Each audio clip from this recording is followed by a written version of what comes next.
mobiles and digital cameras have changed the way of making and preserving photographs of our day-to-day, being less and less usual to print our snapshots on paper or leaving this task reserved only for those really special.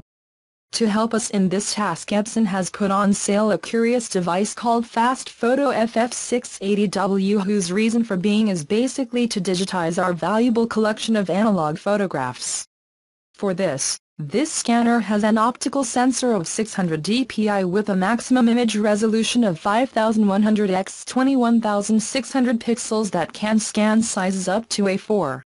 Depending on the brand, you can scan an image per second at a quality of 300 dpi, which will make the digitization process of the 36 photos in conventional size of 10x15 cm or up to 100 A4 sheets that fit in your inbox do not take long access.